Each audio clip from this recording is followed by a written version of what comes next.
Boa noite, pessoal, tudo bem? Daqui a pouquinho a gente já começa a nossa live aí, vamos aguardar o Dr. Marcelo chegar.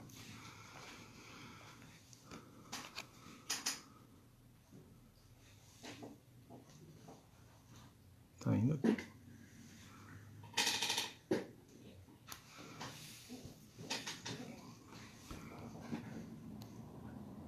Tudo certo? O pessoal tá chegando aí, daqui a pouquinho a gente começa o nosso bate-papo aí. Só mais um minutinho que o nosso ator especial tá chegando daqui a pouquinho.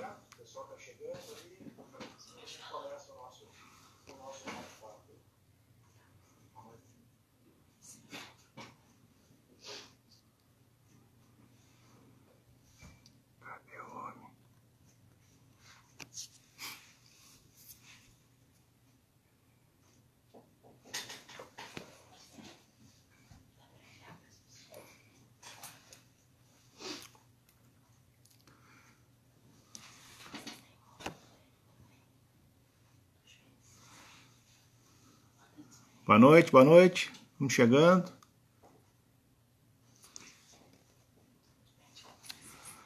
E aí, pessoal, como é que estamos enfrentando aí a atual conjuntura? Tá bem complicado, né? Tá difícil esses momentos novos aí, né? Acho que ele chegou aqui.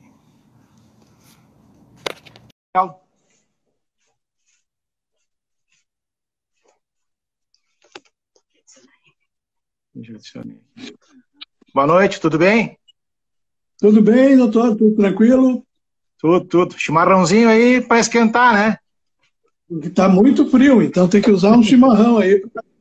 A roupa já deu para melhorar um pouquinho hoje, que tive vários compromissos de tarde, mas não ia trocar roupa, né? Deixei ela aí, o terno e a gravata, para dar uma aparência de juiz hoje. Tá certo, tá certo. Então, acho que vamos já dar início, o pessoal está chegando, né? Inicialmente, eu quero lhe agradecer pela disponibilidade, a sua pronto atendimento, né? Como sempre, muito disposto a poder nos ajudar, né? Então, como a gente conversou, esse público aqui é mais voltado aos gestores de RH, né? Os associados de RH Serrana, né? Então, agradecer a todos que estão participando, né? E solicito ao senhor que faça uma breve apresentação, apesar que o senhor já é uma pessoa muito conhecida no meio, né? Mas então, por favor, suas palavras iniciais, depois a gente começa efetivamente o debate. Tudo bem. Meu nome é Marcelo Porto, eu sou juiz titular da 6ª Vara do Trabalho de Caxias do Sul, que é responsável pelo julgamento dos processos que envolvem indenizações decorrentes de acidentes típicos do trabalho e doenças ocupacionais, né? Temos outras competências, mas o principal é isso, né? Atualmente estou na direção do foro, sou o juiz-diretor do foro e sou o coordenador do Sejusc. Então, dentro dessas áreas, o que eu puder ajudar também, imagino que alguns advogados que eu conversei de tarde, daqui a pouco também acessem esse canal de conversação que nós temos, né? E quero agradecer honrosamente seu convite, não é o primeiro, é a primeira live que nós estamos participando, né? Talvez tenhamos outra nesse período de afastamento, né? De distanciamento, mas quero me colocar à disposição, não só do senhor, como dos empresários, dos trabalhadores. Nós estamos aqui para ajudar naquilo que possamos fazer nesse momento de dificuldade para todos. Não é exclusivamente para uma ou outra categoria, é para todos, inclusive para nós juízes, né? A cada dia vem orientações diferenciadas do que devemos ou não devemos fazer. Então, esse momento de turbulência, nós sabíamos que ia chegar, e agora vamos decidindo, como diz a ministra Carmen Lúcia, cada dia com a sua agonia. Então, cada dia com a sua agonia. É isso mesmo. Não, muito bem, então. Muito obrigado. Como o senhor sempre muito solícito em nos apoiar, né?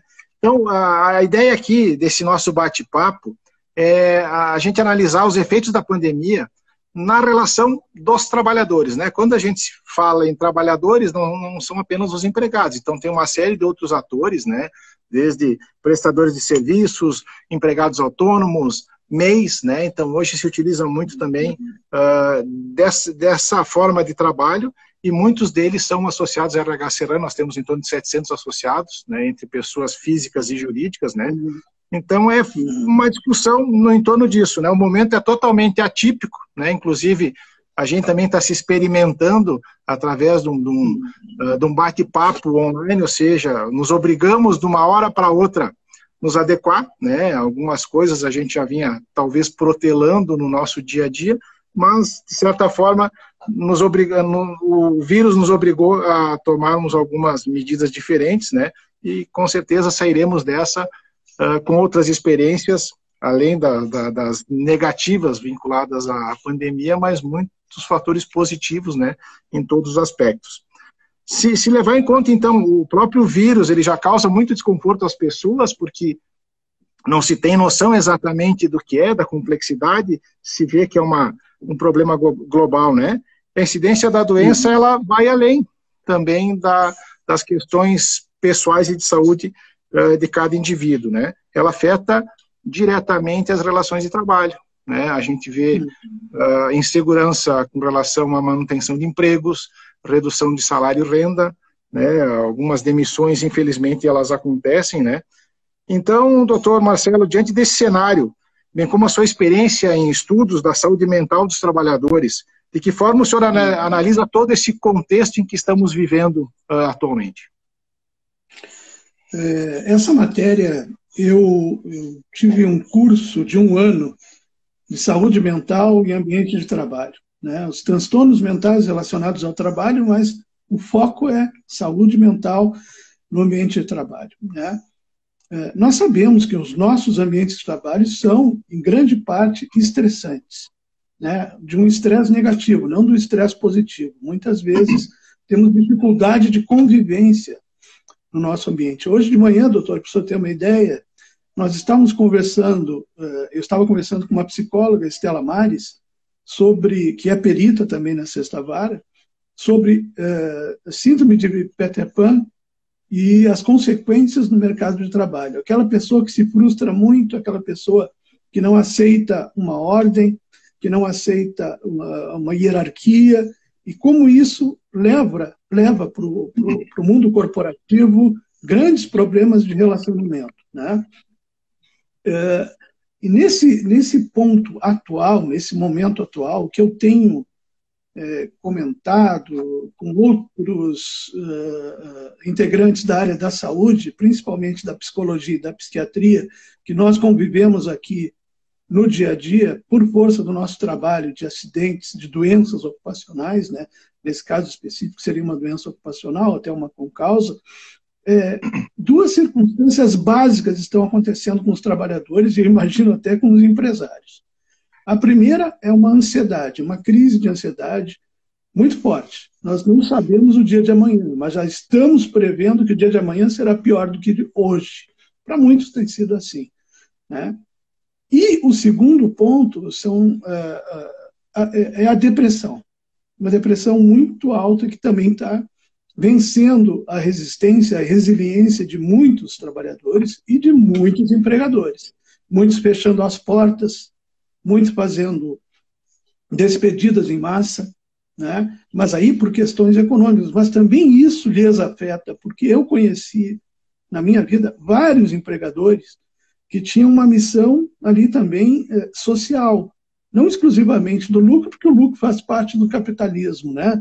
Mas uma questão social. Eles viam naquelas famílias dos colaboradores, né, também o fruto do trabalho deles importante, o fruto da contribuição. Daí o nome colaborador, aquele que contribui junto comigo com uma atividade, né? Então, esses dois itens não serão agora resolvidos, doutor. Eles vão perdurar por muito tempo. Enquanto nós não tivermos uma vacina, uma forma de cura efetiva desse vírus, nós vamos conviver tanto com o medo da ansiedade, com o medo do amanhã, e com a depressão como consequência desse receio permanente na nossa vida. As alterações, doutor, assim, eu já realizei, fiz um cálculo assim aproximado, mas certamente mais de 20 mil audiências na minha vida. Imagino que muitos advogados também já fizeram esse número grande de audiência pelo tempo que tem. Então, a gente tem uma experiência de convivência com o ser humano. Convivência não só com a classe profissional dos advogados, dos peritos, né, do Ministério Público, mas com o ser humano, aquele que está ali, tanto no polo do empregador quanto no polo do empregado. No direito do trabalho é assim, é o autor irreal dentro do mundo do direito, mas no direito do trabalho é o empregador. O empregado é o preposto, que eu falo muitas vezes, que tem que ser realmente uma pessoa que tenha conhecimento do ambiente de trabalho, muito embora de dia se possa colocar qualquer um como preposto, né? Até o Marcelo Porto, se estiver passando pela rua, pode ser chamado para atuar como preposto, mas não é o caso, nunca foi, né? Mas precisamos dessa atenção. O pessoal de RH que está nos vendo agora e o pessoal que vai transmitir, obviamente, aos diretores, a uma gerência, à superintendência e presidente, quem dirige o grupo, né, tem, aquela organização, tem que pensar que quando tem um preposto, a pessoa tem que personificar a empresa e conhecer a empresa. Sempre digo isso, não adianta mandar um contador. Eu tive em audiência, eu só estou falando nisso para ver a importância desse momento no futuro.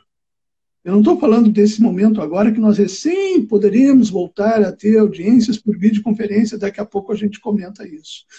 Mas no futuro, quando os efeitos dessa pandemia, né, efetivamente nós pudermos e conseguirmos analisar essas sequelas, porque serão sequelas, sim, seja no mundo econômico, seja no mundo do trabalho, capital e trabalho vão ter sequelas. Né? Nós já tivemos a depressão lá nos Estados Unidos, 1929, 1930, por ali, que foi horrível. Né? Então, nós vamos ter isso também. Nós vamos ter isso agora também. Nós vamos ter PIB negativo em muitos países. Talvez no mundo nós tenhamos PIB negativo. Né? E continua a briga Estados Unidos e China. Né? Certamente não só o coronavírus. Né? Continua essa briga geopolítica lá dos dois, né? Geoeconômica. Né?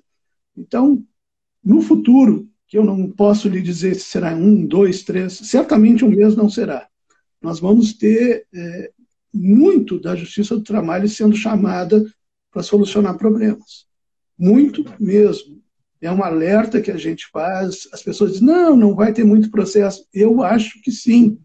E não é um achar de perder alguma coisa, é uma quase certeza de que nós teremos um acréscimo exponencial, né, de processos. Então, esse momento é um momento de tentar contemporizar o que está havendo. O governo tem feito isso em relação, promovendo, através de medidas provisórias, muitas vezes recheadas de outros artigos que não ligados diretamente ao ambiente de trabalho, mas, de uma forma indireta, acabam repercutindo. Então, nós vamos ter que ter muito cuidado, muita análise. Os advogados estão sendo muito instados a dar seus pareceres, dar as suas opiniões sobre o mundo do direito, e eu não me arrisco, com toda a experiência que eu tenho, de 25 anos de magistratura, a dizer que o que ocorre hoje, doutor, vai ocorrer amanhã. Eu não me arrisco a dizer isso, porque já houve 3 modificações nas questões que dizem respeito às audiências, em tanto de prazos quanto de formas. Né? Por enquanto, nós sabemos que não teremos audiências presenciais, mas prazos para a realização das audiências, nós modificamos toda hora.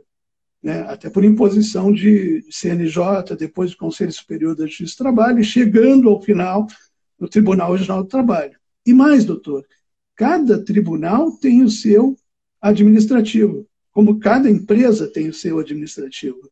E ele é uma entidade autônoma, respondendo apenas ao Tribunal Superior e ao Conselho Nacional de Justiça. Então, veja o senhor, por exemplo, tem uma causa que o senhor é advogado no Rio Grande do Sul, certamente pode ser uma forma totalmente diferente de Santa Catarina e mais diferente ainda em um lugar em que ocorra lockdown. É verdade, é verdade. Tem vários estados no Brasil que estão com possibilidade de lockdown. Tem uns que já têm. Né? Eu acho que Maranhão está com lockdown, se eu não me engano, não sei se Manaus está com lockdown. São tantas notícias que chegam para a gente. Então, para iniciar, eu diria assim, as sequelas virão e virão em grande quantidade, tanto para empregador quanto para empregado. Quando Não tenho ideia. Talvez depois de setembro, eu imagino que depois de setembro, mas aí por uma experiência de vida, não por uma bola de cristal, porque nós não temos, né? E Não a é um verdade cálculo é, matemático, né? Infelizmente a gente não é matemática. não tem como prever, né? Eu costumo dizer que pensarmos em um mês é pensar a longo prazo, né? Então, Exato.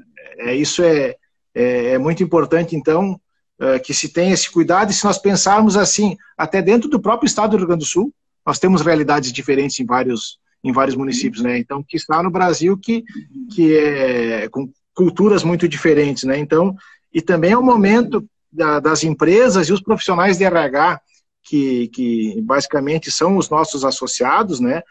Os cuidados que tem que se ter, né?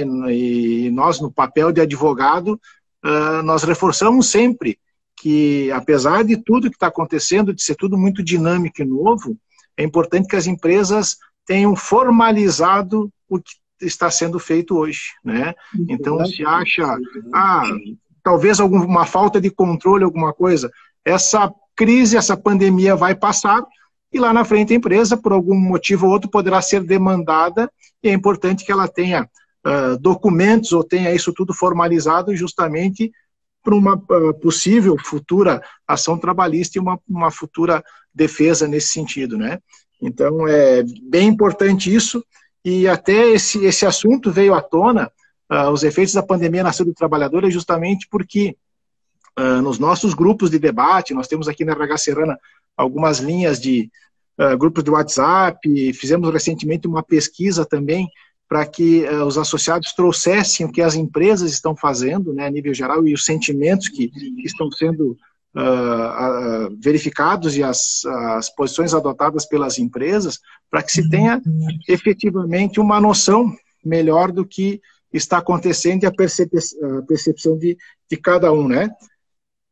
Então, esse cenário todo afeta diretamente as relações entre empresas e trabalhadores, né? E aí algumas situações aqui no estado mesmo, de afastamento de trabalhadores em razão do contágio, né? Então, algumas situações de contágio em massa, algumas empresas tendo que fazer uma situação, um afastamento, né? E o próprio Ministério Público do Trabalho atuando de forma muito presente através de termo de ajustamento de conduta, né? Que é o acordo que se faz para que as empresas tomem algumas medidas, né? Pelo que o senhor tem percebido, o senhor entende que as empresas estão tomando as medidas necessárias para uma retomada gradual das atividades de seus trabalhadores? Assim, é claro, a Justiça do Trabalho, a gente sabe que ela não está funcionando a pleno, ou seja, mas as demandas acontecem, né, no dia a dia, os despachos estão acontecendo, os processos, mas assim, o senhor entende que as empresas estão tomando as medidas necessárias dentro do possível? Eu não vou dizer que é uma correção, eu vou dizer assim, eu estou trabalhando mais hoje, doutor, do que eu trabalhava tendo audiência presencial. A única coisa que eu não faço eu acredito que muitos estejam assim, né? Mas ontem foi quarta-feira, eu recebi de um advogado uma mensagem às 11 horas da noite, às 23 horas. Né? Nada contra, eu fico acordado até mais tarde, acordo cedo, né? Já tenho uma idade avançada, então eu durmo menos do que normalmente dormiria, né? E respondi com maior tranquilidade, porque era uma questão que envolvia um alvará, e alvará nós não estamos expedindo, nós estamos expedindo agora ordens bancárias para transferência de valores. O advogado me questionava, poxa, eu estou esperando meu alvará há tanto tempo. Não vai ter mais alvará. Agora é ordem eletrônica, é uma ordem para transferência eletrônica de valores. Imaginei que isso já tivesse sedimentado em Caxias. Não está. Não sei por que não está. Então, a visão é essa. Agora, o senhor me pergunta uma questão específica das empresas estarem se preparando ou adotando medidas de proteção, de saúde e proteção. Eu tive uma live específica a respeito desse tema.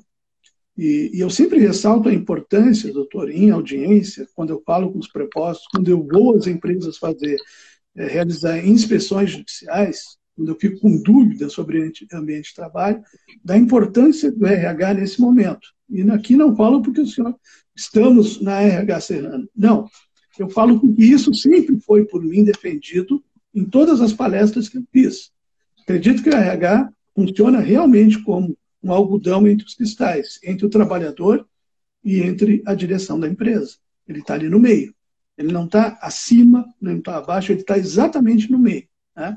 Então, para chegar na sua resposta de uma forma mais lógica, eu diria o seguinte: empresas têm que ter, sim, mapa de risco.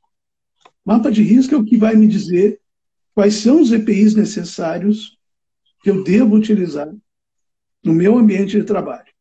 Porém, quando nós tratamos dos riscos ocupacionais, eu vou ser um pouquinho técnico, aqueles riscos que têm físicos, químicos, biológicos, ergonômicos, acidentais. Ok? Nós podemos ter todos esses tipos de risco dentro do ambiente de trabalho.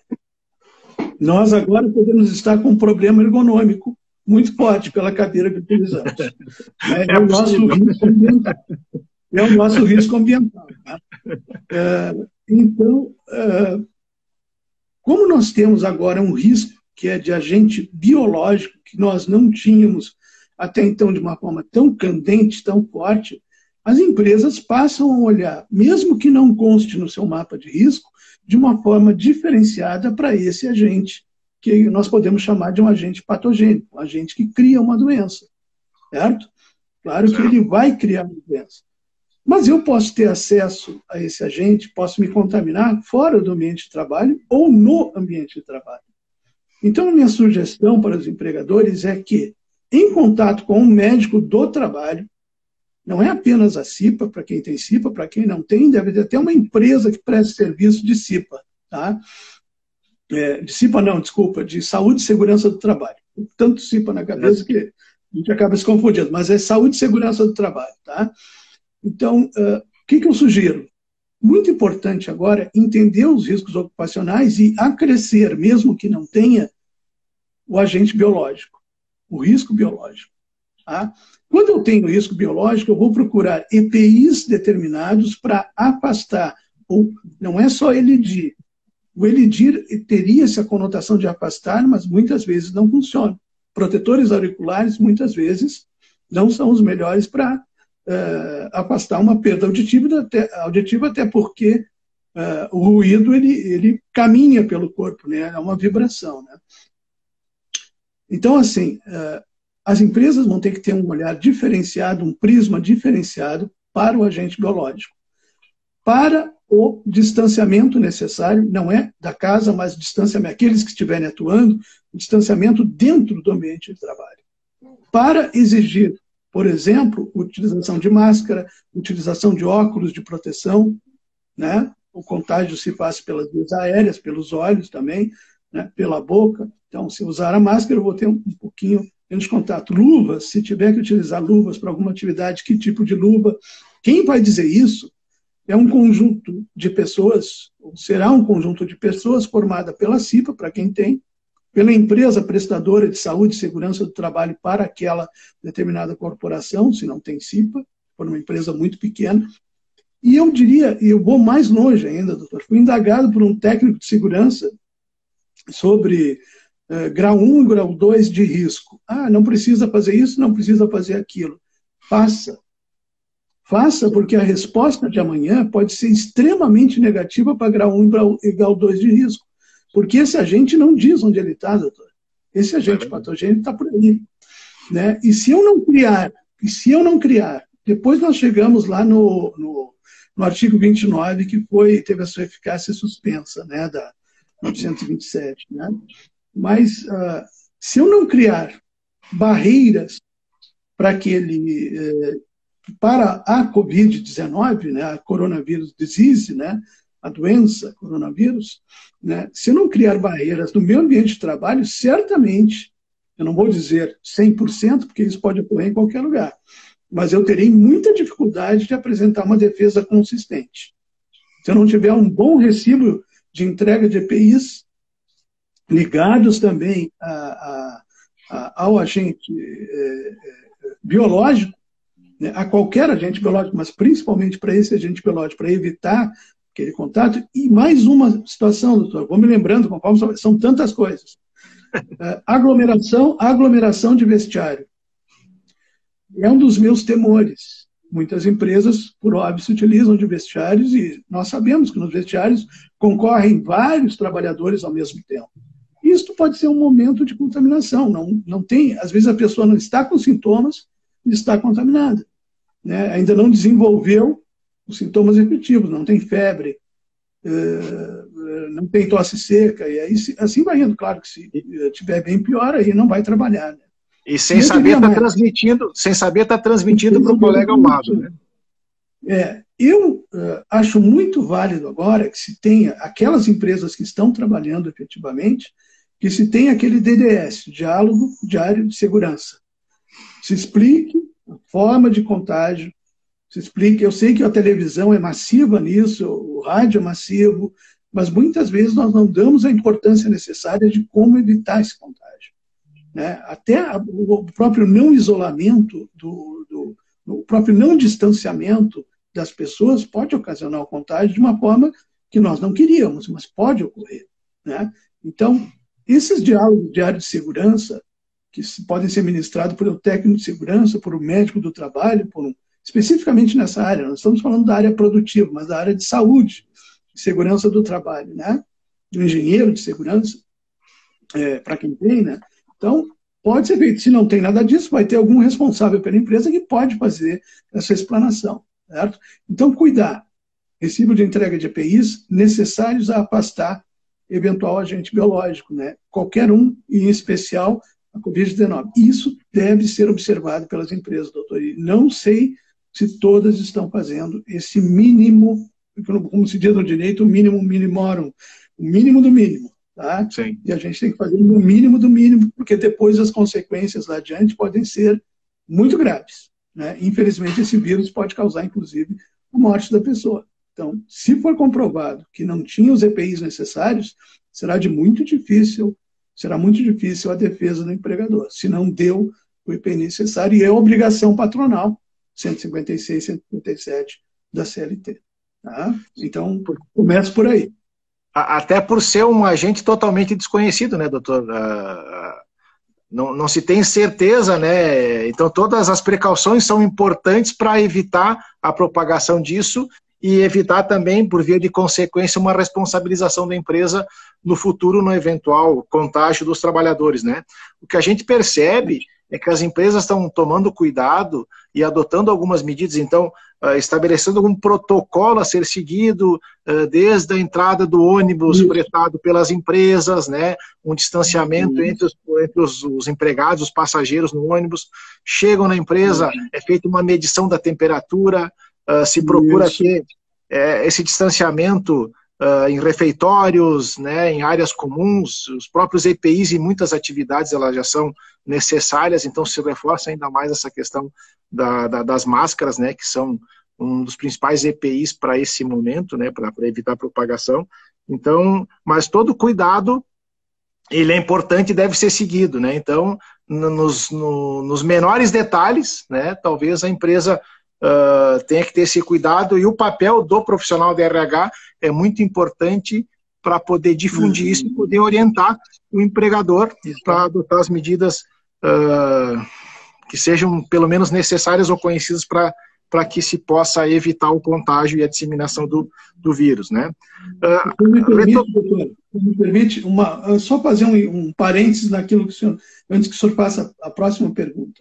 Tem 3 situações que o senhor cita muito bem e que eu quis ressaltar, e o nome é bem simples, e para quem faz audiência comigo, né, quem tem essa relação do trabalho presencial. A primeira é o prevencionismo, que é isso que o senhor falou, higienizar os locais que possam vir a estar contaminados ou propiciam uma contaminação. A segunda é cuidar os EPCs e os EPIs, que eu divido EPC e EPI por óbvio, né? Então, o pessoal, eu imagino que, mesmo que a empresa não tenha uma CIPA formada, alguém tem que prestar esse trabalho de saúde e segurança. Então, prevencionismo, que é a base de todo aquele que trabalha com saúde e segurança do trabalho, EPIs e EPCs. EPIs nós já falamos, EPCs é evitar, o básico do EPC hoje em dia é evitar aglomeração de pessoas. É o básico. Tá? E é um EPC. E ter o álcool gel, vamos supor. Né? O álcool gel a gente confunde como EPI e EPC. É para todos e é para um. Né? É Então, verdade. para cada um, ele mistura EPI e EPC. Escrevi a respeito disso Olha só. há algum tempo já e as pessoas me disseram, é verdade, é EPI e EPC ao mesmo tempo. Não deixa de ser coletivo, né? Um equipamento de proteção individual e coletivo. É para todos e é para um. É para cada um.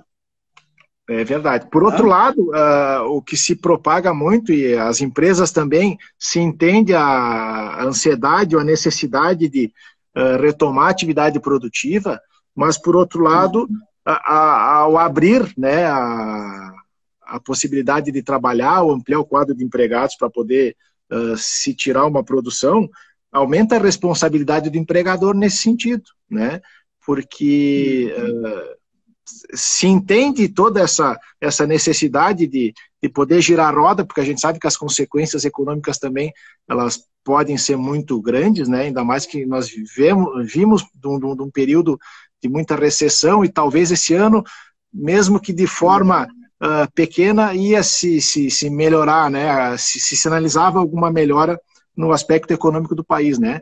Mas, por outro lado, a empresa, ao conseguir, né, por todas as formas aí, discutindo com as autoridades competentes essa possibilidade de abertura, né, tanto dos serviços, comércio e indústria, ela também tem que ter essa preocupação de ter um ambiente saudável justamente para evitar que venha a ter alguma consequência negativa nesse ponto, né? Então, os cuidados, eles têm que ser redobrados, né? E o senhor falou também muito do papel do preposto. Eu acho que o preposto tem papel fundamental no dia a dia das empresas, né? E a audiência nem se fala, né? Como o senhor falou anteriormente, agora não precisa, pela alteração da CLT, não precisa mais ser empregado, pode-se pegar alguém que esteja na rua ali, mas e as consequências dessa escolha que a empresa faz, né? Então, tem que ter muito cuidado na escolha do preposto, porque se ele for demandado em audiência e falar o que não deve ou não tenha conhecimento dos fatos, com certeza a defesa da empresa ela se prejudica, né? Voltando um pouquinho, o senhor falou do artigo 29, né, da medida provisória 927. Então, isso aqui também estava na minha cola aqui, né? Eu até vou ler para que o pessoal que está nos assistindo talvez não se dê conta, ou pelo menos para a gente poder relembrar. A redação do artigo 29 fala o seguinte: os casos de contaminação pelo coronavírus, Covid-19, não serão considerados ocupacionais, exceto mediante comprovação do nexo causal. Então, recentemente, o STF suspendeu esse trecho da medida provisória, e eu lhe pergunto, de que forma o senhor interpreta essa suspensão? E a contaminação pelo coronavírus no ambiente de trabalho é considerado como doença ocupacional? De que forma o senhor entende essa alteração na decisão do STF? Bom, eu vou me alongar um pouquinho, não muito. Eu sei que a gente tem muitas pessoas nos ouvindo e que são interessadas. Vou tentar fazer uma análise sistêmica, como já fiz a respeito desse tema. E eu, obrigatoriamente, tenho que fazê-la, né, doutor? Porque certo. Sou um juiz especializado nesse assunto, saúde e segurança do trabalho, qualidade de vida do trabalho. Tudo isso faz parte do meu know-how, do meu conhecimento e daquilo que eu tento apresentar nas minhas decisões quando sou chamado a decidir os processos através das sentenças, né? A suspensão da eficácia de um artigo, na verdade foram dois, é o 29 e o 31, né?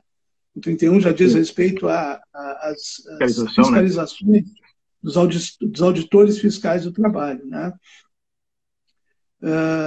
Me parece, doutor, aí vai uma questão de análise do que tem sido feito pelo governo federal, e não é nenhuma crítica, é uma análise, né? Eu não critico o governo por fazer isso ou aquilo, porque o governo é legítimo, né? Eu não tenho essas questões de ordem ideológica no meu trabalho. Eu me sinto um cidadão muito livre para apontar erros e acertos de A ou de B. Tá? Mas toda a questão, para mim, envolve downsizing, ou seja, redução de custo, como se fosse uma terceirização. Terceirização, a gente sabe que foi criada para diminuir custo e também pela especialização. São a base da terceirização, né? Contudo, desde o novo governo, nós sabemos que a visão agora é uma visão, obviamente, muito mais do direito do trabalho para se evitar situações que eram até então consolidadas dentro de quase um século aí de normas trabalhistas que foram se modificando ao longo do tempo, e agora nós fizemos uma ruptura em 2017, uma ruptura grande, que eram 7 artigos, viraram 100 artigos, uma grande ruptura, e temos pequenas rupturas ao longo de medidas provisórias. Rupturas que eu digo, temos novos fatos e novos direitos dentro de um ordenamento jurídico. Tá? O artigo 29, como o senhor bem menciona, colocava, não é doença ocupacional a Covid-19, salvo se provado o nexo causal. Mas, óbvio, para quem convive no mundo das indenizações decorrentes de acidente de trabalho e doença ocupacional, sabe que eu preciso do fato, então, do dano, efetivamente, do nexo de imputação, ou seja, eu preciso ter alguém que será responsabilizado, e do nexo causal ou concausal. Certo? Eu vi um médico falando também que as endemias, e está lá na Lei 8.213, eu até vou achar aqui para o senhor, na Lei 8.213, artigo 21, se eu não me engano, que trata, no 19 nós temos aqui já estou chegando lá aqui, artigo 19, artigo 19, 21 e depois sobre a perícia, tá? Na letra D desse artigo 19, inciso 2, tá? O que vai dizer ali? A doença endêmica adquirida por segurado habitante não é considerado acidente do trabalho. Endêmica. Endemia não é a mesma coisa que pandemia. Endemia em determinada região, é como um surto em determinado local. Endemia, por exemplo, nós podemos qualificar a dengue, né? Agora, nós estamos diante de uma pandemia. Então, não serve para utilizar como exclusão de responsabilidade uma endemia, ou desculpa, uma pandemia. Tá? Não poderia legalmente utilizar. O artigo 29 fala no final, salvo se comprovado o nexo causal. Ora, se tem nexo causal, é doença ocupacional. Se tem nexo concausal, é doença ocupacional. O que o legislador, me parece, quis dizer com isso? Tem que haver prova efetiva de que a contaminação ocorreu no ambiente de trabalho. Este é o nexo causal que a norma falava. Este é o nexo causal que falam tanto o artigo 186 do Código Civil, vou ter que puxar um pouquinho de juridiquês, tá? Mas ali que trata do ato ilícito, tá? Da culpa subjetiva. Tanto o 186 do Código Civil, quanto o 927, parágrafo único, ou parágrafo único do 927. Começamos do menor para o maior. Tá? E trata, então, ali da responsabilidade objetiva do empregador. Tá? Eu não aplico, obviamente para as pessoas que estão nos ouvindo, a responsabilidade objetiva patronal, a não ser que o grau de risco seja tão elevado que exponha a pessoa a determinado agente, que esse agente, sim, gere uma incapacidade laboral, que é o que nós vemos, não é inaptidão, é incapacidade laboral permanente ou até ou temporária. Né? Então, o importante para que nós entendamos, e eu buscava dizer isso no começo da nossa conversa, doutor, se o empregador, aí eu vou falar em hipótese e em tese, tá? Se o empregador deu todas as condições de saúde e segurança do trabalho, será mais difícil para o trabalhador comprovar que a contaminação ocorreu no ambiente laboral. Se ele não deu as mínimas condições, dificilmente ele, empregador, terá como comprovar que a contaminação não ocorreu no ambiente laboral. Então, nós vamos ficar sob 2 pesos e 2 medidas nesse momento. Tá? A apreensão toda agora, no mundo do direito, no mundo daqueles que vão cuidar dos trabalhadores, do pessoal de RH, é ter a certeza de que aqueles EPIs que estão sendo dados estão sendo entregues aos trabalhadores são suficientes. Não só na quantidade, mas na qualidade. Ah, mas não tem CA. Ah, não precisa mais de CA. Mas eu vou entregar qualquer coisa?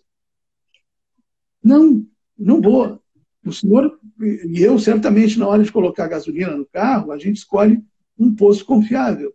A mesma coisa é um EPI. Eu vou escolher um EPI confiável. Eu vou reduzir custo e vou ter depois uma indenização para pagar, porque o meu EPI foi ineficiente.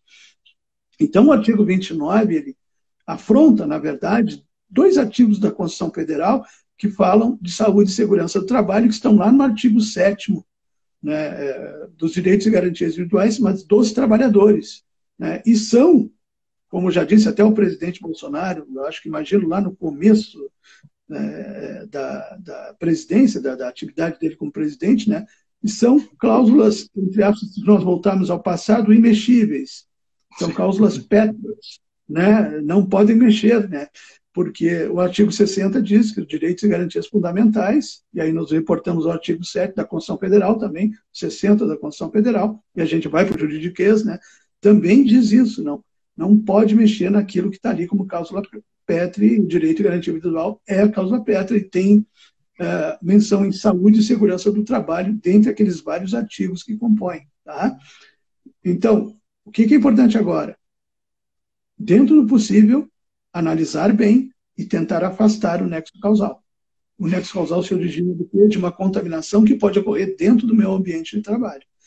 Agora, doutor, se nós estivermos diante de uma empresa que presta serviço de saúde, será muito difícil a comprovação dessa não contaminação. Eu imagino que sim. Não sei que tipo de provas os advogados vão trazer aos autos em casos de contaminação, de eventual afastamento, até porque pode deixar de ser um auxílio-doença comum e passar a ser um auxílio-doença acidentário. Né? Com todas as consequências, né, doutor? Com todas as consequências, garantia de emprego do artigo 118 da Lei 8.213, ou seja, após a cessação do benefício previdenciário, e não alta, porque nós não temos baixa, né? Nós não vamos para o hospital e temos alta, nós temos uma concessão e uma cessação. Então, não existe alta previdenciária, existe cessação do benefício. Né? Então, cessou o benefício além que foi concedido, se foi pelo acidentário, tem direito a 1 ano de garantia de emprego. E me perguntaram mais uma coisa, vou um pouquinho mais longe, doutor. E se for no trajeto para casa ou da casa para o trabalho para casa?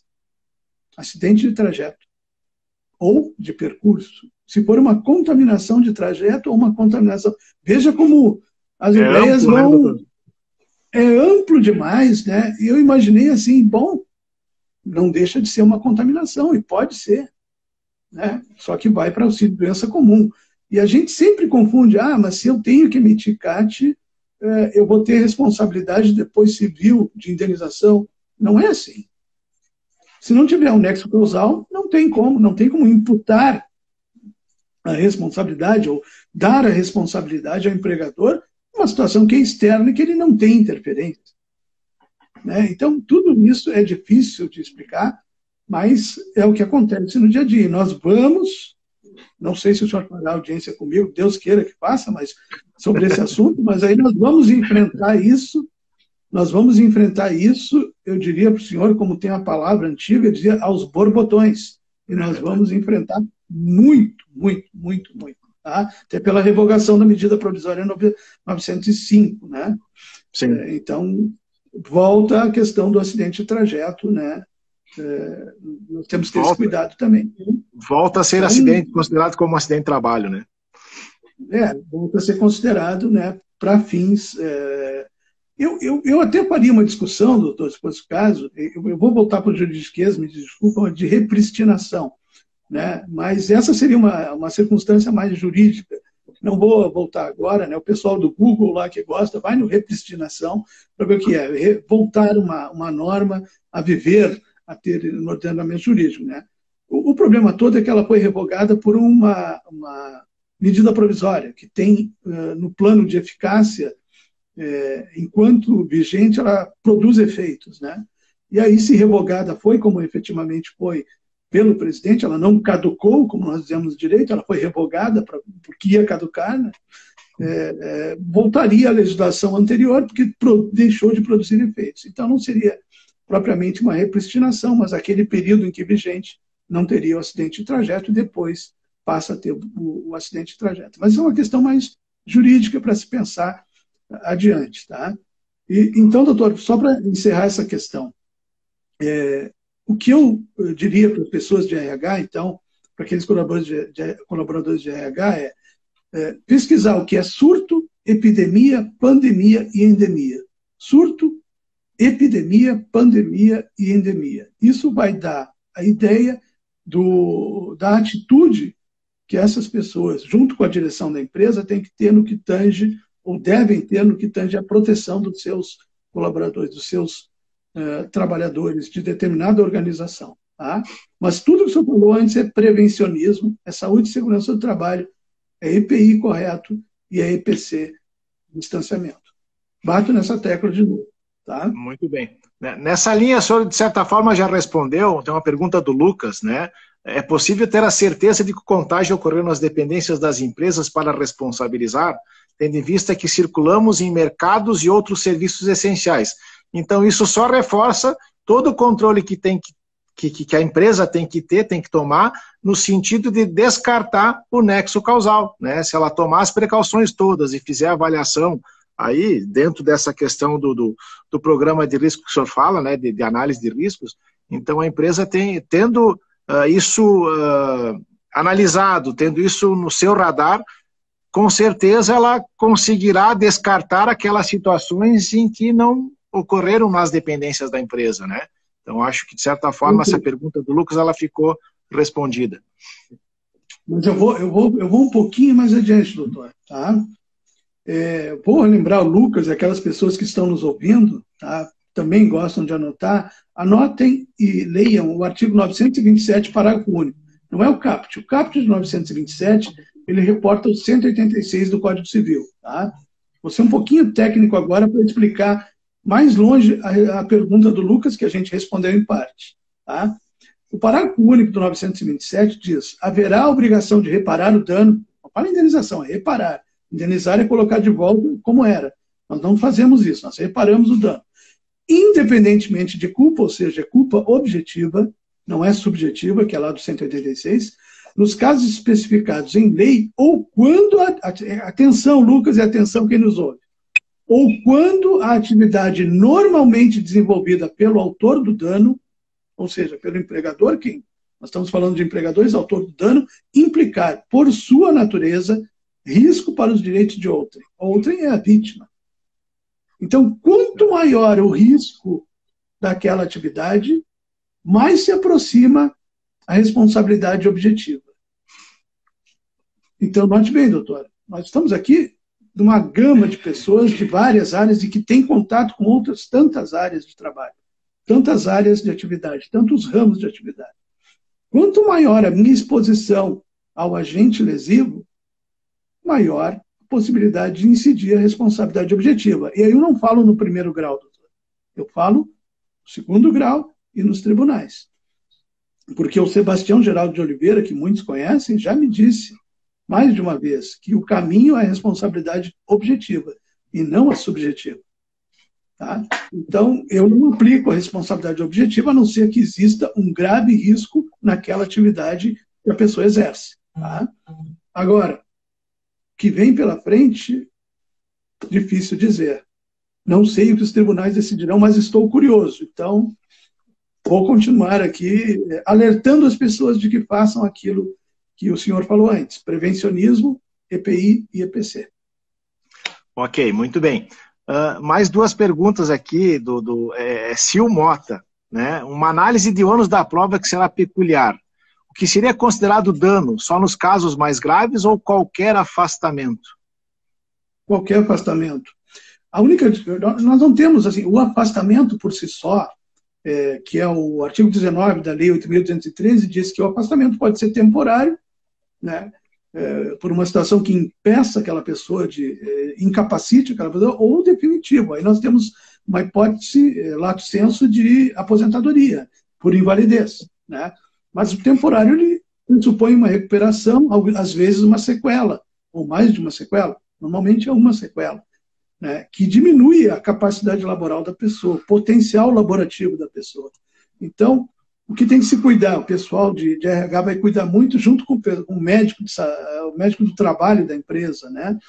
O tempo de afastamento da pessoa vai valer para qualquer, se for pela Covid-19, vai valer como se fosse para qualquer outra enfermidade, qualquer outra doença. Até o 15º dia paga o empregador, a partir de então, INSS. Né? Não tem diferença nenhuma, é qualquer tipo de afastamento, seja mais grave ou menos grave. Ok.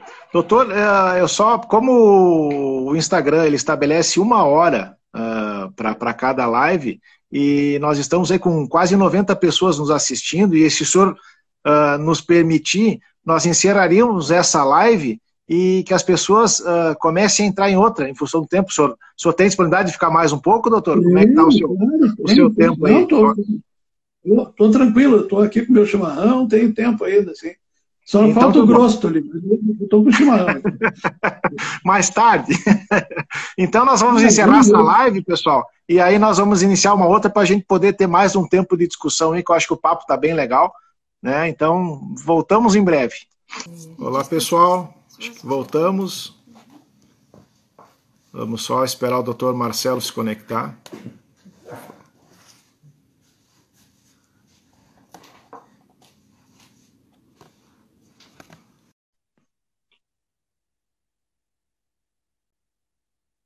Consegui aqui. Olá, voltamos? Doutor. Voltamos. Devagarinho o pessoal está retomando, já estamos com 24 pessoas, né? E aí a gente vai retomando. Uma outra pergunta que nós temos, feita por um dos nossos participantes, é AD Schmidt. E a saúde mental de seus colaboradores, como as empresas estão cuidando? Né? Não sei se o senhor saberia responder, né, como as empresas estão cuidando da saúde mental dos trabalhadores, talvez seja em função da situação atual ou até pela sua experiência em outros aspectos também, né, voltados à saúde mental dos trabalhadores. Eu vou dizer da importância agora. A saúde mental vai ser o futuro, ou será o futuro, se já não é no presente, se as empresas não se deram conta de quanto é importante. As corporações não se deram conta de quanto é importante a saúde mental do trabalhador, do colaborador, será, num futuro breve, uma demanda muito importante, tá? Muito necessária de análise. Eu acredito muito na utilização dos psicólogos do trabalho, aqueles que são, obviamente, formados nessa questão, não apenas para garimpar colaboradores, garimpar trabalhadores, mas para auxiliar os trabalhadores no dia a dia. Nós temos várias questões que são endógenas dessas pessoas que vão nos auxiliar e não apenas exógenas. São delas próprias, que podem gerar depressão, né? A depressão pode ser até congênita, eu posso nascer com algum gene que me coloque nessa situação de depressão, e nós tivemos vários exemplos de Justin Bieber, né? Que é uma pessoa que tem tudo, é depressivo. Né? O Whindersson é depressivo. Né? O Flávio Miliaccio entrou numa depressão muito grande porque ele foi praticamente ao ostracismo, foi esquecido. Né? Então, todos esses detalhes, doutor, são muito importantes para o futuro das corporações. Entender que a própria OMS, que é tão criticada, diz que a minha saúde mental faz parte da saúde. Que a gente dissocia, não, se a pessoa está com o corpo mole, não é? Não, ele pode estar com algum problema. Então, a minha sugestão é que as corporações contem, que as empresas contem com uma psicóloga do trabalho, que auxilie as pessoas a resolver, se entenderem um pouco, né, e resolverem os problemas de ordem pessoal. Né? A gente sempre diz assim, bom, mas aí abre uma porta, a gente deixa os problemas do outro lado, aí fecha a porta, deixa os problemas aqui. Não, há problemas que são psicossociais, são estressores, são fatores estressores, tanto para um lado quanto para o outro. Né? Um quer a produção e o outro não consegue produzir. É complicado. Né? Um consegue fazer 10 relatórios, o outro consegue fazer 1. Alguma coisa está errado. Né? Não somos todos iguais. Mas essa diferença que nós temos nos ambientes em que trabalhamos é que pode denotar dentro de uma corporação que algo está errado. Tá? Então, não é só o meio produtivo, mas o meio social, o meio em que a gente vive, que pode gerar, sim, problemas psicológicos. Então, sugestão, contratem uma psicóloga do trabalho. Façam um trabalho que pode ser até preventivo, né? Uma anamnese, uma entrevista com essas pessoas e com todos aqueles empregados que prestam serviço, dentro do possível, é claro, né? Não vou pedir que uma Randon faça entrevista em 9.000 empregados. Acho que seria praticamente impossível, né? Mas numa empresa de médio porte, pequeno porte, ter esse acesso seria muito importante. A saúde mental é tudo e depressão é a doença do século.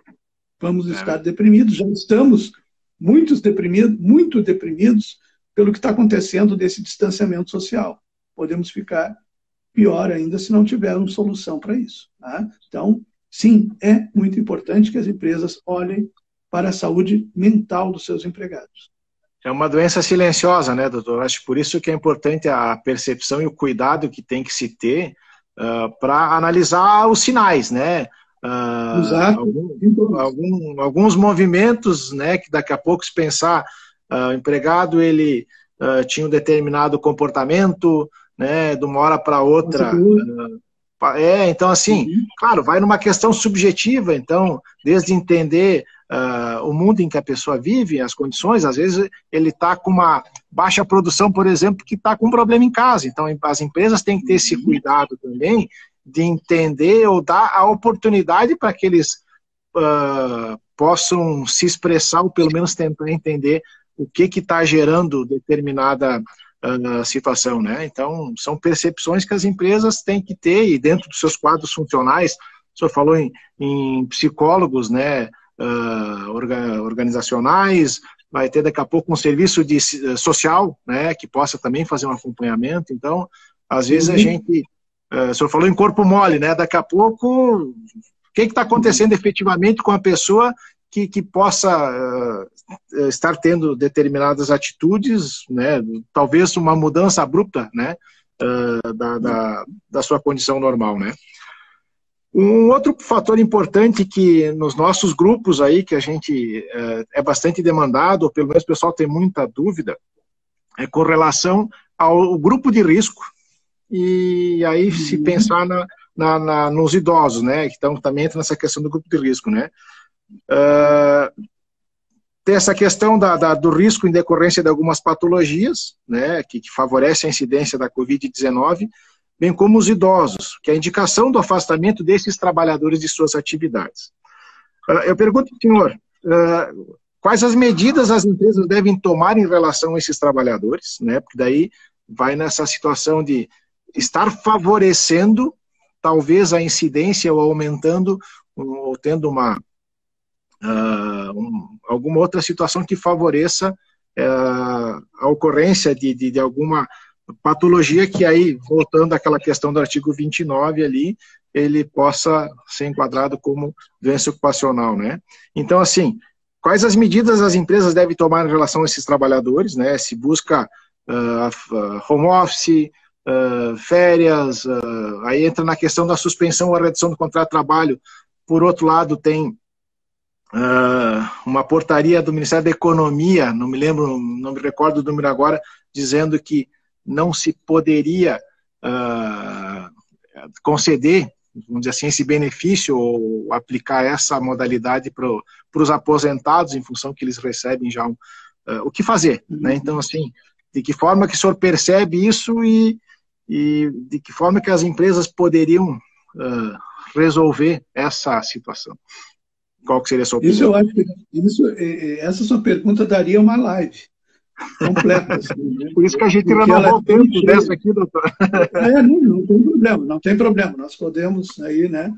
Mas olha só, doutor, o primeiro ponto é entender que comorbidades, elas não estão escritas no meu rosto, na minha roupa, no meu dia a dia. Um médico do trabalho tem que ter, obviamente, tem acesso ao prontuário, seja um médico novo, um médico mais antigo da empresa, ele tem acesso ao prontuário daquele colaborador, daquele trabalhador. Então, cabe ao médico do trabalho, preservando a ética médica, por ordem, dizer que o Marcelo Porto, o Dr. Valmir, não podem realizar atividades presenciais. Isso parte do médico do trabalho, não precisa nem ser indagado pela empresa, mas se for indagado, ele vai dizer, pessoas A, B, C, D e E não podem. Pode dizer até ao RH, ao responsável pelo RH. A, B, C, D e E não podem trabalhar porque tem uma comorbidade. Não interessa qual a comorbidade. Né? Hoje nós podemos conviver com inúmeras doenças, né? E vamos alongando, prolongando a nossa vida, porque temos remédios que assim nos permitem. Por exemplo, uma RAS, né? Uma hipertensão arterial sistêmica, nós podemos pensar na diabetes, então, que também tem a forma de compensar ou não compensar, e são condutas humanas, doutor, são condutas humanas, né? Então, essas pessoas que têm comorbidades, que podem agravar um quadro clínico através da contaminação pela Covid-19, a sugestão é o afastamento, é que eles permaneçam em casa trabalhando em home office. O home office tem que ser ajustado entre empregador e empregado. Alguma pessoa, por exemplo, do RH, né, pode ter uma comorbidade, por exemplo, uma pessoa, vamos chegar no diabetes ou uma outra situação, e ela fica trabalhando em casa. A produtividade pode ser até maior. A minha produtividade está sendo maior do que nos dias que eu fazia audiência, por óbvio, né? Mas isso tem que ser ajustado entre empregado e empregador. Ah, mas eu não tenho computador. O empregador providencia. Eu não tenho uma cadeira.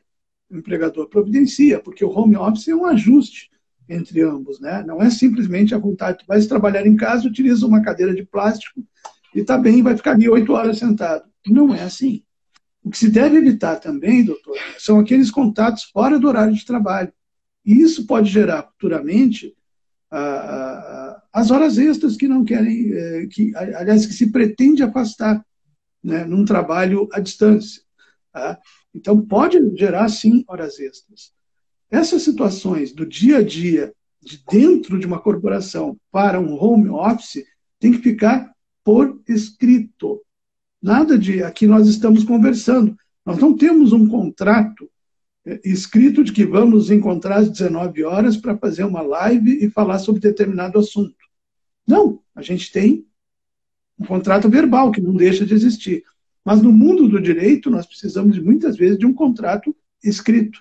Então, se vai fazer um home office, a lei já prevê isso. Tem que ser por escrito e dar ao empregador as condições necessárias.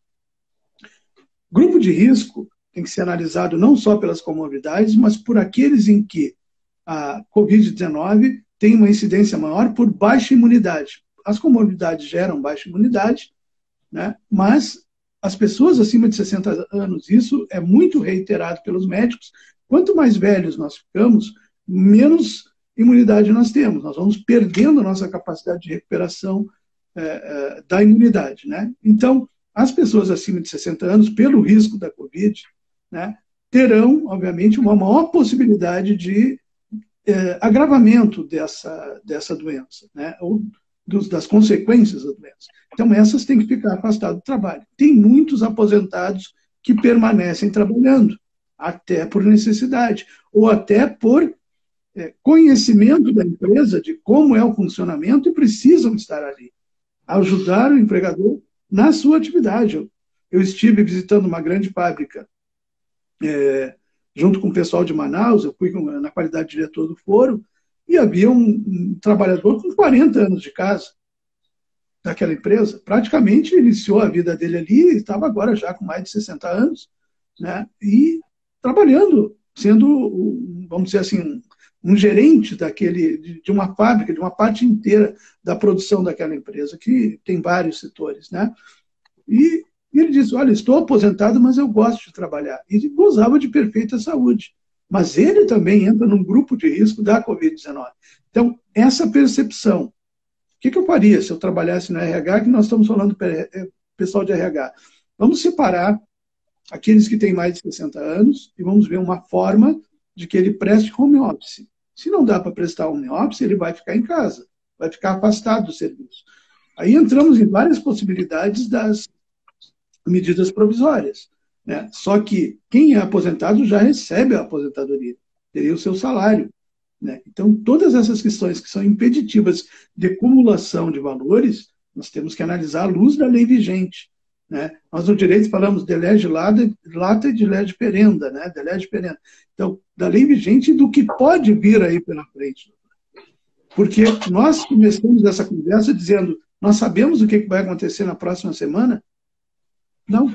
Será que não vem alguma coisa diferente? Quantas já mudaram ao longo do tempo? E legislação é o básico. Legislação é o básico para nós, é o básico para o pessoal de RH. Se não todos, mas eu acredito que a grande maioria das pessoas tem esse cuidado. Até eu fui, a convite do senhor também, falar sobre e-social, né? A gente fez uma rápida abordagem sobre quando estava lá no comecinho ainda, né? Hoje está mais sedimentado. No ESAR em 2018, né, doutor? Enquanto sul-americano lá em Gramado, né? 2018. Lá em Gramado, exatamente, né? E veja, aquilo já foi um momento da gente repensar algumas coisas. O momento atual, doutor, é de repensar também, porque o modo é outro, o modo de visão é outro. E a decisão primeira é de afastar quem tem comorbidades e que tem menor imunidade, que é o pessoal a partir de 60 anos. Provavelmente já aposentado. Nem todos estarão. Nem todos estarão. Eu sempre digo, quem pôde se aposentar, que se aposente, né? Eu já fiquei para fora, aí, não me aposentei, né? E pretendo não me aposentar. Eu quero que me pegue a PEC da Bengala, né? Para continuar trabalhando, incomodando os advogados de Caxias do Sul, né? Mas acho que a dica é essa, doutor, assim, ó, junto com o médico do trabalho da empresa ou com a empresa que presta serviço de saúde e segurança do trabalho, separar aqueles que, de uma forma ética, o médico informe que tem alguma comorbidade. Tem que separar e trabalhar em casa, evitar o risco. O risco é muito grande em qualquer lugar hoje para a gente sofrer consequências depois. Então, quanto menor o risco, maior a possibilidade de eu não ter que responder uma demanda indenizatória. Uma coisa, se nós pensarmos aqui a nível da nossa região, que é eminentemente metalúrgica, né, doutor? Claro, essa questão do home office, ela é importante, né, e tem que ser utilizada, tem a previsão legal. Até a Gibalém aqui, né, fala que o empregado pode alegar que terá custos maiores com luz e internet, por exemplo. Isso, o próprio contrato, né, do teletrabalho, ele vai prever isso, né? Daqui a pouco tu vai ter que fazer alguma adequação na residência do empregado para que ele possa fazer essa atividade. Obviamente que a empresa vai ter que dar as condições e daqui a pouco, dentro desse contexto todo, a empresa vai fazer a indenização do valor da energia elétrica, internet, que decorra, talvez, como é que faria isso? Um cálculo médio, alguma coisa, no sentido de poder ressarcir o empregado desse investimento que ele vai ter que fazer, né? Mas aí voltando à situação, como a nossa região aqui é eminentemente uma área metalúrgica, né? A gente tem muitas indústrias metalúrgicas, existem algumas dificuldades de trabalhos em home office, ou seja, o teletrabalho. Vamos imaginar aqui numa indústria nossa um soldador, né, que está no grupo de risco, ou daqui a pouco ele tenha mais que 60 anos e não tem como essa pessoa, obviamente, fazer o trabalho de casa, né? Então a empresa vai esgotando todas as possibilidades, concedeu férias, né? Existe até aquela possibilidade de antecipar as férias como uma medida mais extrema, né, pela medida provisória 927, né? Buscou todas as alternativas, mas chegou num limite, vamos dizer assim, do que possa fazer. Aí a pergunta que isso a gente ouve no dia a dia, o que fazer, né? Ele não vai ter direito se ele tiver o contrato suspenso ou tiver a redução, o valor que o governo paga é relativo ao seguro-desemprego, por ser aposentado ele não faz jus a isso. O que fazer numa situação dessa, né? Infelizmente a gente percebe que em algumas condições a única opção da empresa é demitir essas pessoas, né? Então, assim, o que o senhor imagina como solução, ou pelo menos de que forma pode ser analisado isso de uma forma justa, né, para todos, e não chegar ao ponto de ao radical de ter que desligar o empregado. Eu não sei de que forma se o senhor já pensou a respeito disso e de que forma se solucionaria esse problema. Pois é, eu vou um pouquinho contra os meus princípios de direito do trabalho que eu aprendi com o Américo Plá Rodrigues, que eu recomendo o livro do Américo Plá Rodrigues, né? O princípio de direito do trabalho, um deles é o tuitivo, né? Mas, doutor, se não me engano, existe a possibilidade do banco de horas negativo. Nós podemos pensar nisso também. Nós estamos usando o banco de horas positivo, né? Nós estamos antecipando feriados, antecipando férias, né? Não é, obviamente, aí banco de horas, mas nós estamos antecipando feriados. Nós podemos antecipar férias. Naqueles que têm o problema dos aposentados, realmente, talvez ele tenha que ficar afastado. O que nós podemos discutir, aí vai ser juridicamente, não é apenas faticamente, é com base na CLT, se nós teríamos uma hipótese de licença remunerada ou não remunerada. O que seria melhor para o empregador, né? Se ele não pode trabalhar, por exemplo, numa indústria metalúrgica, e não poderá, né, porque ele precisa da presença dele para prestar o serviço, alguma forma de compensação dentro e eu diria até do banco de horas, seria necessário, porque na volta do banco de horas, nós poderíamos pensar que ele trabalharia não só as 8 horas, mas mais 2 horas extras. Então ele compensaria, né? Mas, de qualquer sorte, aí entra muito do que nós temos de legislação existente, de legislação posta, né? Para o aposentado, realmente vai ficar crítica a situação, né? Eu tenho consciência de que talvez os aposentados sejam os que mais sofram, né? É claro que não serão os únicos a sofrer, mas os que mais sofram com as questões legais nesse momento. Porque se a empresa optar pela suspensão, diminuição da jornada de trabalho, né, será 30%, 50%, 70%, o percentual que for, o governo vai indenizar ele? Não vai. Porque a base de cálculo seria a indenização decorrente do seguro-desemprego. Não sei se essa indenização ela exclui a possibilidade por ser aposentado. Eu teria que estudar melhor isso. Só por ser aposentado não recebe seguro-desemprego porque tem uma fonte de renda. Mas, no caso, é uma indenização repositória da diminuição do contrato de trabalho. E ela é calculada percentualmente. Se uma pessoa ganhar 10 mil, ela vai ter uma redução de salário enorme. Se tiver 30%, 50%, é astronômica para ele. Ele perde um poder aquisitivo muito, muito, muito. Né? Então, não sei se exatamente por ser aposentado e por eu utilizar a base de cálculo do seguro-desemprego, eu estou afastando essa pessoa, como aposentado, de receber a indenização complementar. Isso teria que ser visto de uma forma... o senhor fala numa portaria do Ministério da Economia que não pode utilizar. Mas entre a portaria e a medida provisória tem mais força. Hierarquia das leis. Né? Nós não estamos tratando necessariamente de uma indenização decorrente de um fato que não possa ser cumulado com a aposentadoria. Juridicamente existe possibilidade de discussão, sim. Uma portaria não poderia regular dessa forma, se ela regulou efetivamente, né? Eu já li tanta coisa nesses dias que eu posso dizer que fico preocupado de dar uma opinião mais jurídica. Mas entre a hierarquia das normas, a medida provisória, se não foi clara no aspecto, não poderia ser reduzida na sua amplitude por uma portaria. Ela pode explicitar, né, discriminar de como será feito, mas não mitigar aquilo que já foi concedido. Tá? Então, juridicamente, acho que podemos fazer uma discussão mais forte a respeito. O problema... Não, desculpa, pode. Medida provisória. Não, só estou falando em termos de portaria e medida provisória. Tá? Mas, por favor. O problema aí que a própria medida provisória, ela trata do assunto, né? E aí a portaria só reforça. Deixa eu só pegar aqui, doutor. É o artigo 6º, parágrafo 2º. O benefício emergencial de preservação do emprego e da renda não será devido ao empregado que esteja em gozo. Inciso 2, a linha A, em gozo de benefício de prestação continuada do regime geral de previdência social.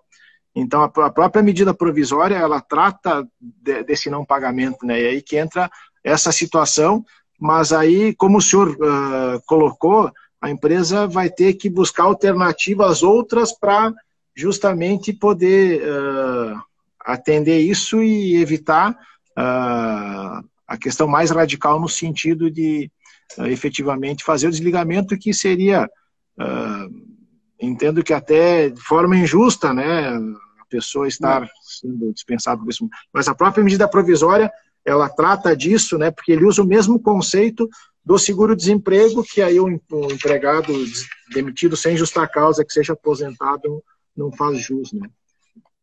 Mas aí eu diria o seguinte para o senhor. O fundamento dessa indenização é uma compensação.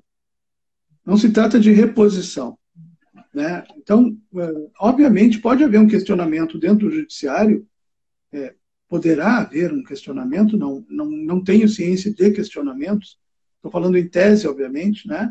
De que, por ser compensação por parte do governo, eu não estou acumulando benefícios. Eu estou compensando uma situação que não existia e é nova, é uma lei nova, criando um fato novo, decorrente de uma pandemia, ou seja, uma situação excepcional e de força maior.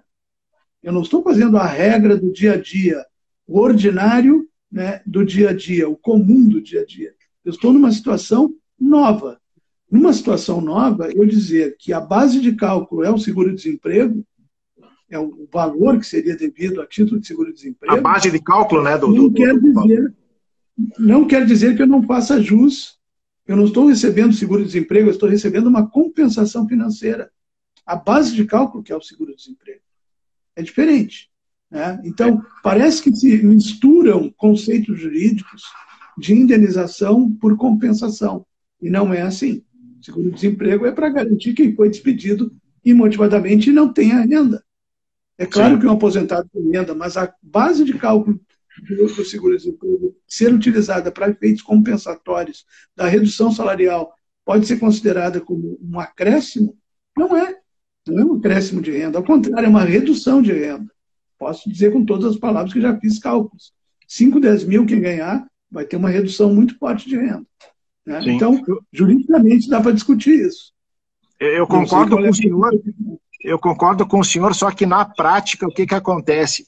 A empresa envia para o Ministério da Economia agora, né, que absorveu o Ministério do Trabalho, envia os dados do empregado e esse valor é pago diretamente na conta corrente do empregado, ou seja, ele não vai receber, né? Então talvez caberia alguma regulamentação específica, né, porque o problema não é a empresa que desembolsa, paga para uma futura compensação depois do governo.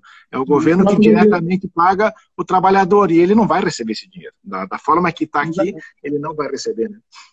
Aí eu acho que entra uma intervenção, até para manutenção, porque é de muito interesse de diversas corporações, organizações empresariais, que alguns trabalhadores, ou que aqueles que realmente têm uma experiência maior, uma pessoa que tem mais de 60 anos tem uma experiência dentro daquele ramo de atividade muito grande. Né? Nós não podemos desconsiderar que o homem de 50 anos hoje é o homem que tem 30 anos atrás. Né? A gente tem muita experiência de vida. Né? Eu acho que cabe sim uma intervenção empresarial em Brasília. Intervenção no sentido de dizer, vamos buscar um esclarecimento, porque não se trata de uma indenização conjunta, mas de uma compensação. É um argumento jurídico. Não é um argumento de dizer, eu quero manter. Obviamente que eu quero manter. Né? Mas é um argumento jurídico de discussão que pode ser levado. Agora, se o governo bater pé... O governo não podia ter usado, por exemplo, o regime geral de previdência social, o limite dos R$ 6.040. Por que utilizou o seguro-desemprego? Porque ele é menor. Claro. Então, o governo vai despender. Quando a gente começou conversando lá, a gente falou no downsize. O governo também, eu vou reduzir custo. Eu podia usar o regime geral de previdência, o limite de recolhimento. Então, agora eu vou utilizar o seguro-desemprego, que é menor, que eu vou calcular sobre os últimos 3 meses. E aí pega numa situação de uma parte mais vulnerável, né? Então, assim, ele tá no grupo de risco ali, não poderia trabalhar, ou se evita o trabalho, e ele é prejudicado por ser aposentado. Então, causar um prejuízo maior para quem seja mais vulnerável, né? Infelizmente, se as empresas, doutor, optarem pela despedida desse empregador, né? Esse empregado? Imagino que devam optar por esse caminho, até porque, por hora, não existe como mudar a medida provisória, né? Talvez um deputado, um senador, consiga alterar o fundamento dessa reparação compensatória, tá? Mas é um trabalho junto ao Congresso Nacional que os empresários têm toda a possibilidade de fazer. É uma emenda a essa medida provisória. Ela tem tantas inconstitucionalidades que essa talvez seja a que se pensou menos. Isso não é uma questão inconstitucional, só é uma base de cálculo de uma indenização compensatória. Né? Então, o Ministério da Economia vai pensar também em downsizing, vai pensar em diminuição de custo. Tá? Só vem mais uma pergunta aqui, doutor. O Edson De Carli, ele está pedindo na prática como viabilizar essa indenização compensatória. Eu não sei exatamente de que forma, qual que é a abordagem dele. O senhor mencionou agora, cabe à empresa declinar isso e informar o Ministério da Economia que parar o depósito diretamente na conta do empregado. Né? Exatamente. Então, redução proporcional, informa o Ministério da Economia que faz o cálculo e deposita a reparação compensatória diretamente na conta do empregado. É assim que se viabiliza, através da empresa. Né? Não é através do empregado, não é através de outras pessoas interpostas. Não, é a própria empresa que faz a comunicação, né, ao Ministério da Economia, que hoje tem a atribuição também da Secretaria de Trabalho. Né? Então, é verdade. É isso que vai ser feito. É assim que funciona, doutor Edson. Mais uma pergunta aqui do Mateuzinho. Mulher grávida e trabalhador com mais de 60 anos é considerado parte do grupo de risco. Devo afastá-los do ambiente de trabalho? Vamos nos lembrar que a questão da insalubridade, que foi muito discutida até no Supremo Tribunal, né? Nós devemos ter algumas causas rodando em Caxias do Sul, e no Rio Grande do Sul, principalmente por hospitais que tinham... Eu me lembro que estava falando a respeito com um advogado específico de hospital, pelo WhatsApp com ele, falando sobre o afastamento da grávida. Ah, mas como é que ela fica, né? Sim, tem que afastar a grávida também e utilizar das possibilidades da 927. Agora, a grávida tem um período de licença gestante. Né? Ela tem ali também, né? Ela pode se afastar por ordem médica e pode ser realocada. Se não houver a possibilidade de realocação, o máximo que vai se ter é um afastamento, e aí o INSS vai cobrir esse período, eventualmente, se não for a empresa, depois a empresa, se pagar, se ressarce do INSS. Assim que funciona. Salário maternidade, né? Pela licença maternidade, né, doutor? Isso, salário maternidade aí é uma outra questão. Mas ela tem essa licença gestante, né? Então, se houver necessidade, por exemplo, de uma gravidez de risco dela precisar ficar afastada, ou não só a questão insalubre, podem ter outras questões que envolvam o afastamento da grávida. Mesma coisa, em princípio, a regra básica é utilizar a 927, a medida provisória. Se não tem possibilidade de usar, o médico da empresa pode afastar por outra situação que envolva um risco ao nascituro. E a própria mulher, a própria grávida. Né? Então, isso tem que ser muito bem analisado. Por isso que eu falei, doutor, e reitero, o médico do trabalho, nesse momento, tem uma função importantíssima de conhecer, através do prontuário, aqueles colaboradores que tenham ou a comorbidade, ou mais de uma comorbidade, não é impossível, né? Ou informar ao seu chefe, ao seu empregador, ao seu contratante a respeito daqueles fatos. Não dá para a gente imaginar que vai ser uma coisa dissociada da outra. Eu não posso trabalhar lá do lado das Marrecas e vir aqui para o São Pelegrino, sabe? Então, não dá para ficar gritando um com o outro, vamos fazer assim, vamos... Não, a coisa é muito bem sistematizada, sabe? Tem que haver uma observância da lei, da norma vigente que nós mencionamos, mas também das pessoas, de como as pessoas se comportam em relação a determinadas situações que são impostas por força de lei. Ou vai ter compensação, ou vai ter redução, ou vai ter um afastamento necessário, e aí dependendo da circunstância, quem vai arcar vai ser o INSS, a Seguridade Social, né? Que é para isso que a gente recolhe INSS todos os meses. Todo mundo recolhe. Eu recolho INSS também, o senhor deve recolher também como advogado, né? Então, Com certeza. Nós precisamos recolher INSS. Parece que o juiz não recolhe imposto de renda no INSS. Não, recolhe e não conte, eu nem vejo a cor. Nem vejo a cor. Ainda fico devendo no final do ano. É verdade, né? Tem que pagar, tem que complementar ainda, né? Tem uma outra pergunta. Como? Não. Tem que complementar para o governo, que é pouco, eles acham que é pouco. É verdade, tem que ajudar a pagar a conta aí, né? Tem aqui uma outra pergunta, doutor, que ela vai mais uma questão de férias. E de olga? A medida provisória prevê que quem exerce atividade fundamental durante a pandemia, né? Se vencer... Então, na verdade, assim, acho que o que ela quer dizer é que as pessoas de atividade fundamental, por exemplo, hospital, né? Tem que trabalhar durante a pandemia. A pergunta é, se vencer 2 períodos aquisitivos de férias, o empregador terá que pagar a multa? Pode ser cancelado por ele, né? Se a pessoa tem um trabalho fundamental e houver um segundo período de férias não concedido, né, aí entra o 133 da CLT, né? Vai recair no pagamento em dobro. Isso é uma norma que está acima da medida provisória por hora. Eu diria não, né? Ela está no mesmo patamar, mas ela já é pré-existente, ela está ali, ela diz que vencido o período aquisitivo abre-se o período concessivo.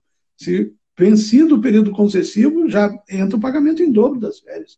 Então, provavelmente, mesmo que exigido da pessoa o trabalho por ser fundamental, se ela tem direito a férias e eu não tenho substituição, eu vou pedir que ela trabalhe, mas eu vou ter que ficar com o pagamento em dobro, mesmo sendo fundamental. Aí nós vamos entrar naquela questão se é pactum principis ou não é, né? Os prejuízos causados. Como se trata de pandemia, né? Para quem gosta de anotar, pactum principis, né? O pacto do príncipe, é bom para estudar isso, né?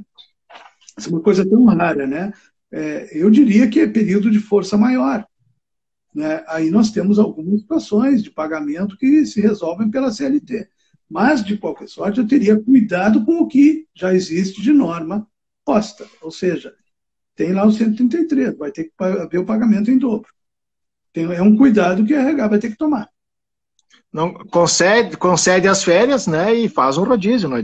Vai ter que fazer alguma adequação no quadro funcional, né? É a mesma situação, se o empregado adoece, ele vai ter que trabalhar doente? Óbvio que não, então tem que buscar essas alternativas, né, e cumprir a legislação com relação às férias e fazer um rodízio, fazer uma readequação do quadro, né, funcional. Readequação, uma readequação do setor, né, mas não pode, eu não deixaria passar o período concessivo duplo esse, não. É aquilo que a gente comentou anteriormente, né, parece, em algumas situações, que nesse momento pode tudo, né? E é esse que é o problema e o perigo, né?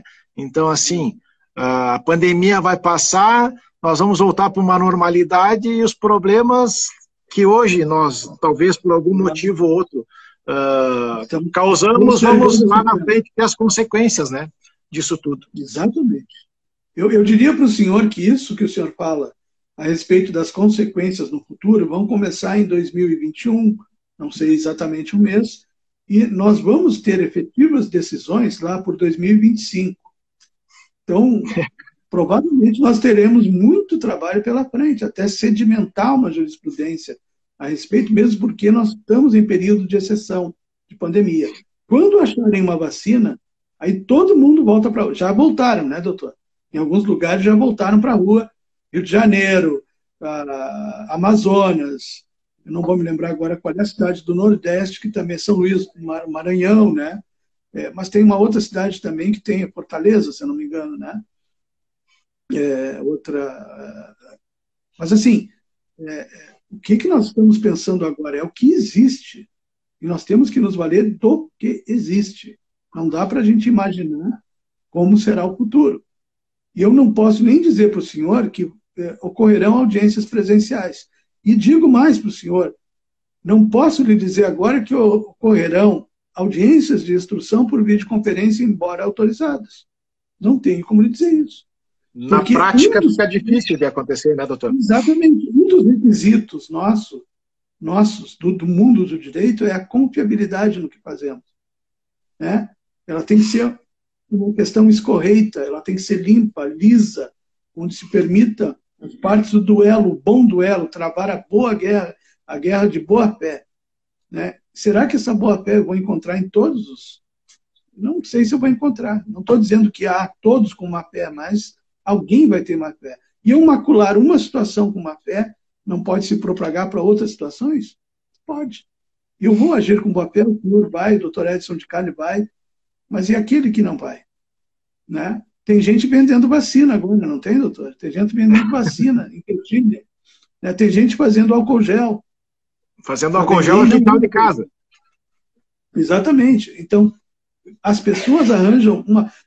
tinha gente até se utilizando da Justiça do Trabalho para que as pessoas passavam mensagens de WhatsApp dizendo que agilizariam a expedição dos alvarás. A que ponto chega isso? Né? Então, outros que agilizam a liberação de precatórios. Não é bem assim. Algumas coisas têm o seu tempo, o seu espaço, o seu modo. Né? Então, hoje falar em tempo, espaço e modo para as nossas atividades, que merecem muita credibilidade e confiabilidade, e mesmo assim há arguições de nulidade, o senhor imagina quando eu não tenho isso. Né? Então, hoje falar em audiências presenciais é zero. Mínimo até 31 de maio, certo que não temos. Mais tempo, eu diria, até junho, julho ou agosto, nós não vamos ter. Tá? Depois, audiências por videoconferência que envolvam instrução, também não. Tá? Eu não pretendo fazer e vou justificar. Vou falar com a Ordem dos Advogados, com a seccional, e vou justificar. Se 2 advogados quiserem, se as partes quiserem, ok. Então não vai haver arguição de nulidade a posteriori. Tá? Agora, audiências que se nós chamamos de iniciais ou inaugurais, em que haja possibilidade de acordo, que as partes queiram debater, nós podemos até o Sejus que pode utilizar. E audiências de mediação são feitas pelo tribunal e podem ser delegadas ao foro de Caxias do Sul. Então, as empresas podem contar com o foro, tem vários juízes habilitados a mediar esses interesses que estariam em jogo. Tá? Então, tudo isso a gente está à disposição para esclarecer os advogados, esclarecer. Eu pretendo conversar com o doutor Rudimar mais adiante, mas é importante que existam soluções, certo? E que elas não gerem futuramente uma nulidade. É isso que a gente sempre quer, que o processo ande para frente, né? Não ande como um caranguejo, como um siri andando para o lado. Tá? Mas tudo a seu tempo e a seu modo, com muita tranquilidade. E a base de tudo é coerência e bom senso, né, doutor Marcelo? Coerência, bom senso e respeitabilidade. Isso a gente não consegue de uma hora para outra. É verdade. Bom, estamos direcionando, doutor, para o encerramento da nossa live, né? Eu acho que foi muito produtiva. Como sempre, o senhor nos ajuda muito com seus ensinamentos. Tenho certeza que foi um excelente bate-papo e muito proveitoso a todos. Então, eu queria que o senhor fizesse as suas considerações finais aí para a gente já encaminhando para o encerramento desse nosso trabalho inovador, né, doutor Marcelo? Temos que nos adequar aos novos tempos, né? Eu quero agradecer o seu convite, doutor Valmir. Como eu disse para o senhor, o seu pedido é uma ordem, não é uma aceitação. O senhor disse, doutor Marcelo, eu preciso do senhor. Eu disse, olha, pode contar comigo, não tem problema nenhum. Né? Hoje foi um dia de várias audiências, não formais, mas informais por videoconferência. Né? Até estou um pouquinho disponível, comecei às 9h30 da manhã, falando com a Estela sobre síndrome de Peter Pan, Peter Pan nas corporações, mas me sinto gratificado de poder não emitir uma opinião, nem dar um parecer, mas de fazer com que as pessoas pensem, né? Criando um senso crítico no dia a dia. Nós estamos aqui afeitos à lei e nos colocamos à disposição, como sempre fomos na SIC, né, debater, né, e falar sobre o direito do trabalho, falar sobre esse direito, esse capitalismo humanitário que eu acredito também, não só no capitalismo selvagem, mas no capitalismo humanitário, né? Nós precisamos pensar em termos de momento. Infelizmente, não dá para ser outra coisa que não pragmático agora, solver os problemas que estão acontecendo e deixar o futuro, como eu disse no outro começo da live, cada dia com a sua agonia. Nós vamos ter que resolver ainda muita coisa pela frente, doutor. Muita coisa. O Poder Judiciário vai ser chamado a muitos, advogados vão ser chamados a muito, né? Então, as sequelas daqui a um tempo vão ser chamadas também. Muitas pessoas afastadas do trabalho, talvez muitas demandas que envolvam o reconhecimento do nexo causal para fins indenizatórios. Então, certamente, muito trabalho eu vislumbro pela frente. Mas continuo à sua disposição, sempre que o senhor quiser, estarei, por hora estou na direção do foro, mas se não estiver, como juiz da sexta vara, né, estou sempre à disposição. Já falaram que eu vou me aposentar, é mentira, não vou. Já falaram que eu vou para Porto Alegre, não vou também, né? Então, continuo, gosto muito de Caxias, tenho um bom relacionamento em Caxias do Sul com 99,9% da advocacia, né? De uns prepostos das empresas também. Então, acho que a gente tem, e com os servidores, né? Nós temos a Denise, que nos ajuda muito no CCDF, então, no Sejusc, os juízes de Caxias, eu na direção do foro, junto com a Ana da terceira vara, estamos dispostos e prontos para auxiliar naquilo que seja necessário. Tá? Então, continuamos por hora aqui aguardando mais um pedido seu, se for o caso, estaremos à disposição. Tá bem? Muito obrigado, doutor Marcelo, pelas palavras, pela contribuição. A sua forma de atuar em Caxias, de agir, o senhor conquistou o respeito de todos, né? O senhor cita a questão da classe empresarial. Diversas vezes a gente já esteve junto, né? Então, o trabalho, da forma que o senhor conduz, o senhor conquistou o respeito da nossa região, né? Também quero agradecer a todos que assistiram esse nosso bate-papo, né? E colocamos a RH Serrano à disposição de todos, né? Acessem o nosso site. Estamos também nos adaptando a esse novo momento, né, doutor? Nós tínhamos aí uma grade de cursos e treinamentos para o mês de março, abril e maio cheio, né? E tivemos que cancelar e nos reinventar. Então, estamos buscando aí inovar a realização de cursos online, né? Nós temos aí também um grande desafio de um fórum de gestão de pessoas que a gente realiza normalmente em setembro, também estamos buscando alguma alternativa. O Encontro Sul-Americano de Recursos Humanos, que o senhor participou lá em 2018 conosco em Gramado, esse ano vai ser em Bento, era para começar segunda-feira, dia 11 de maio, nós trocamos a data de 9 a 11 de novembro, estamos ansiosos para que até lá tudo se estabilize e nós possamos fazer um evento de excelência, né? E novamente quero lhe agradecer pela disponibilidade. E um anúncio de utilidade pública aqui que o pessoal me passou. As duas partes da live vão ficar disponíveis nos stories por 24 horas. Então, se porventura alguém queira acessar novamente, ou quem não acessou quiser ter acesso, vai ficar por 24 horas disponível. Então, novamente, muito obrigado, doutor Marcelo, boa noite, e tenha um excelente resto de semana aí para que possamos enfrentar esse frio aí com muito chimarrão e pinhão, né? E Grostoli. Grostoli, né? Então tá bom, um abração aí. Muito obrigado. Um abraço, muito obrigado, até a próxima oportunidade, tá? Grande abraço. Com certeza, obrigado. Um abraço.